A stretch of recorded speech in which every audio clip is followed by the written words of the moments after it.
What is up, you guys? Namakan here, pretty new my perspective as to what everything is rated us. And today I'll be reviewing Fate Stay Night Heaven's Feel, Part 1 specifically. It was released in Japan on October 14th, 2017. It was a critical and commercial success there, with the final box office numbers being $19 million. It also received a US theatrical release here a month as well, a month later. Although it was in limited quantities. Well, because while Fate is a known series here in the community, it's not as well known as the likes of Dragon Ball, Naruto, Demon Slayer, Bleach, or One Piece. So you can see why they released it in limited quantities. Well, that's in Japan. That's definitely not the case. I do believe that Fate over there is just as big as the other shows that I mentioned. This movie is based on a visual novel called Fate Stay Night, and this movie specifically tackles on the third and final route of the video game. You might be wondering what were the final routes. Yeah, you were the first route, which is Saber's story, was adapted as the 2006 anime adaptation. That one is not particularly a favorite of mine, but it is an important one. It's pretty short as well, only 24 episodes. The second route, which is Rin Tosaka's arc, is tackled in two adaptations. Both are called Unlimited Blade Works. The first version was a movie that came in 2010, while the second version is a series which came in 2014. If you were to ask me which one to recommend, definitely the 2014 TV show. It's a little bit longer than the 2006 anime adaptation, which is going for with 26 episodes. But trust me, it's a fantastic show. Definitely give it a watch. Now, Heaven's Feel, like I said, is Heaven's Heaven's Feel, like I said, tackles the third and final arc. The character they focus on in this series of films, yes, series of films, is Sakura Mato. The film stars Bryce Papenbrook, Christina V, Kari Walgren, Mela Lee, Crispin Freeman, Patrick Seitz, Matt Mercer, and Tony Oliver. So, like I said before, the story of this film focuses on Sakura Mato. She is the youngest of the Mato family, and she practically wants nothing to do with them. And as we progress throughout the film, we see why she separated herself from the family. She meets with Shido, who have they have become an inseparable pair ever since. When they met each other, the Holy Grail was about to begin, and multiple people have already got their servants to serve them in the war. So I am familiar with Fate as a whole, as I have watched Fate Zero, the 2006 anime, and Unlimited Blade Works. So I kind of know what to expect from the Heaven's Feel movies. Yes, I said movies. Like I said, it's a series of movies. There are three of them. I will only be talking about the first film. The first Heaven's Feel film is called Presage Flower. I feel it is a nice prelude to what to expect for its future installments as we go further into the story. Yeah, I'm gonna go into spoilers for this movie, so I'm gonna go. All right, so if you have not seen Heaven's Feel, I appreciate you coming into this video, but I do need to go somewhere else because I'm going to spoil the shit out of this movie. So all right, five, four, three, two, one. All right. Let's get into this. So I'll start by saying that this movie alone, so many servants literally die, and the Holy Grail world barely even begun. Characters like Assassin, Caster, Lancer, Rider, they all met their demise in the most gruesome ways possible. And that was thanks to an unknown figure who stole the Assassin title. And he was considered one of the weakest fighters in the other two rounds. Somehow, this assassin found an unknown power that is annihilating many contestants in this war.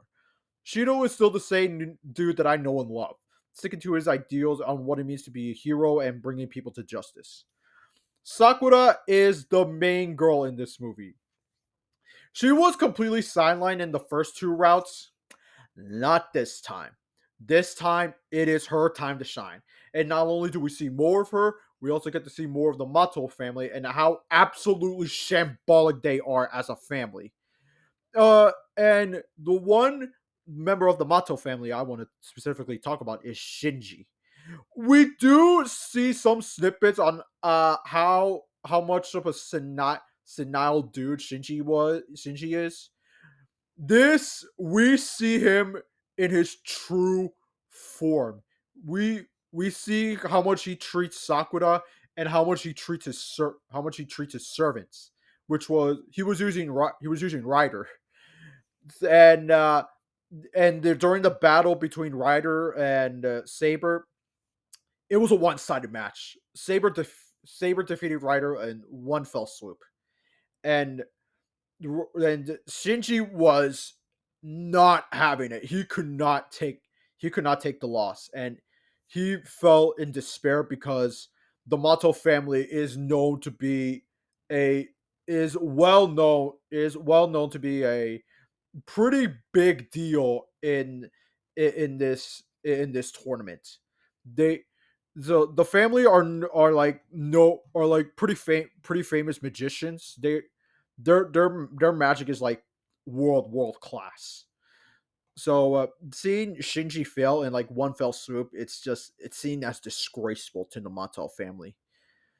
And not helping is the fact that uh, Shinji brings all of his rage to Sakura, and yeah, we kind of do see how much of a piece of shit Shinji is.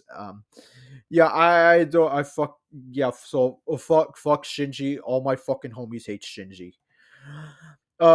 So so we do see there is some character growth with Sakura. She's still like the same girl that we see in the previous two films, but like I said, she is the main focus in this trilogy. But there is some signs that she's not as normal. She's not that same girl that we know and love. So it'll be pretty interesting to see what the other two movies will take Sakura from here, because so as we move further, she starts to feel kind of sick, and I don't know if it was if it's a common sickness, maybe probably some sort of a. I'm thinking like it's some sort of a knowing a lot of knowing Fate and knowing a lot of anime. I'm probably thinking it's some sort of transformation that I don't know of. Probably something related to the Mato family. For all we know, she could be the most powerful one in the family. I don't know. So yeah, I'm interested to see how Sakura goes. So and Saber gets a lot of screen time. Ring gets a lot of screen time. Yeah, Ring gets like from what I've heard, Ring gets like the most screen time out of all the main three girls. Yeah, and the 2006 one, she got quite a bit of screen time, but spoilers, she fucking died. In Unlimited Blade Works, she's the main focus, and that it's the girl that Shiro decided to date. And in Heaven's Feel, she is a very prominent figure, but it's still, like I said, Sakura is still the main focus.